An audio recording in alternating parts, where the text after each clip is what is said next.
নমস্কাৰ প্ৰিয় বন্ধু বান্ধৱীসকল স্বাগতম জনাইছোঁ নতুন ভিডিঅ'লৈ তথা আমাৰ এই ইউটিউব চেনেললৈ য'ত আমি সদায় কিছুমান এষ্ট্ৰ বাস্তু তথা ৰাশিফল সম্বন্ধীয় ভিডিঅ' আলোচনা কৰোঁ। বলক তেন্তে আজি ভিডিঅ'ত জানি লওঁ কোনকেইটা ৰাশিৰ ভাগ্য খুলিব মে' আৰু জুন মাহত আৰু তেওঁলোকৰ ভাগ্যফলনো কেনেকুৱা হ'ব।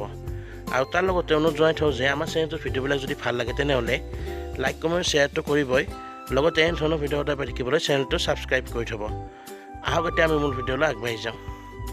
বন্ধু বান্ধৱীসকল, কেইটামান ৰাশিৰ মে' আৰু জুন মাহত বিশেষ ধৰণৰ ভাগ্য উদয় হ'ব। এওঁলোকৰ ভাগ্য সুপ্ৰসন্ন হোৱা দেখা যাব। জীৱনত আনন্দ লাভ কৰিব, সকলো কামতে সফলতা লাভ কৰিব, যি কামত হাত দিব তাতে সফল হ'ব পাৰিব। উন্নতি হ'ব, জীৱনত পজিটিভিটি থাকিব, পৰিয়ালত সুখ শান্তি ভাগ্য থাকিব আৰু সদস্যৰ মাজত মিলাপ্ৰীতি ভাৱ বাঢ়িব। জীৱনসংগীৰ লগতো সম্পৰ্ক মধুৰ হ'ব, দাম্পত্য জীৱন সুখৰ হ'ব, প্ৰেম প্ৰণয় বেয়া নহয়, স্বাস্থ্য কেৰিয়াৰ আদি উন্নত হোৱা দেখা যায়, চাকৰি ব্যৱসায় উন্নত হ'ব, ধন লাভ হ'ব, বিভিন্ন ক্ষেত্ৰত সহায় হ'ব, বিভিন্ন দিশত ভাগ্যৰ বিশেষ উন্নতি হোৱা দেখা হ'ব। এই বিশেষভাৱে ভাগ্যৰ ৰাশিকেইটা হৈছে কুম্ভ, কন্যা, সিংহ আৰু তুলা ৰাশি। বন্ধু বান্ধৱীসকল, এইকেইটা হৈছে বন্ধন ৰাশি যিকেইটা মে' আৰু জুন মাহত ভাগ্যশালী ৰূপে পৰিগণিত হ'ব। যদি ভিডিঅ'টো ভাল লাগিল লাইক কমেণ্ট শ্বেয়াৰ কৰি দিব আৰু সদায় যদি ভিডিঅ' বলা আমাৰ চেনেলটো ছাবস্ক্ৰাইব কৰি দিব নাপাহৰিব। ধন্যবাদ।